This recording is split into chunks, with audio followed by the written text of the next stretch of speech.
Estando atualmente integrado no Departamento de Ciências da Terra, permito-me apresentar-me abordando um pouco daquilo que é a minha investigação e daquilo que são as minhas competências na área da docência neste departamento. Ao nível da investigação e sendo sucinto, a minha atividade tem estado desenvolvida essencialmente em torno dos alimentos biofortificados, ou seja, desenvolvimento de novos produtos com características preventivas ou então, se quiserem, profiláticas para a saúde. Por outro lado, ao nível da docência, a minha atividade tem estado centrada essencialmente no ensino, por um lado, de operações unitárias, por outro lado, no desenvolvimento de fluxogramas de fabrico e, por outro lado, equacionando esses mesmos fluxogramas e essas mesmas aplicações de operações unitárias em casos concretos associados a aspectos nutricionais diversos. No âmbito das operações unitárias, a minha atividade tem estado essencialmente centrada no ensino dos alunos de técnicas de pasteurização, técnicas de esterilização, técnicas de controle de umidade, nomeadamente atomização, nomeadamente liofilização, a desidratação por contacto de placas, evaporação e ainda também ao nível da desidratação osmótica e até da fumagem. Também se equacionamos a utilização de baixas temperaturas, nomeadamente congelação e refrigeração. E, por último, também algumas tecnologias de última geração que estão novamente surgindo, que estão naturalmente surgindo no mercado. Por outro lado, essas mesmas operações unitárias, elas próprias são depois construídas numa outra unidade curricular, que são tecnologias de transformação agroindustrial. Essa unidade curricular que é utilizada e que é lecionada para diferentes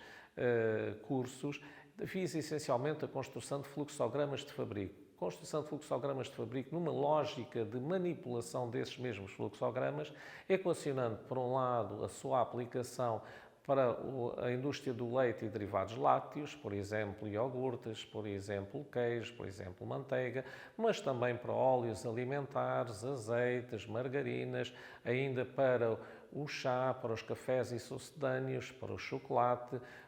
também ainda para os refrigerantes, para os sumos, entre outros. Essas tecnologias, naturalmente, são utilizadas considerando a respectiva manipulação, utilizando, portanto,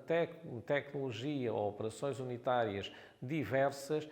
para obter o mesmo fim, naturalmente, com implicações económicas e tecnológicas que podem variar de uma forma bastante substancial. E, finalmente, também equacionamos esses produtos, essas tecnologias, numa outra unidade curricular, que são o desenvolvimento de alimentos funcionais para a nutrição humana, em que equacionamos, por um lado, as necessidades dos grupos populacionais diversos, como sendo as crianças, os jovens, os adultos, neste caso as senhoras, os homens, também paralelamente considerando a idade e ainda os fatores profissionais de cada grupo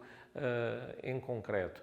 Estas exigências, essas necessidades nutricionais são, por sua vez, integradas em aspectos ligados à saúde. Estamos a falar, por exemplo, nos diabetes, nas intolerâncias alimentares, estamos a falar, por exemplo, no desenvolvimento do cancro, nas alergias, etc. Portanto, o que se pretende com a minha docência é contribuir ao nível dos diferentes ciclos de estudos por uma formação integrada em que se equaciona de uma maneira prática que envolve laboratório, que envolve trabalhos com as empresas, nomeadamente com engenheiros de produção, com o controle de qualidade, com a luta contra a fraude alimentar. Portanto, equacionando todos esses fatores, pretende-se que os alunos desenvolvam, como se disse, uma versão integrada do saber,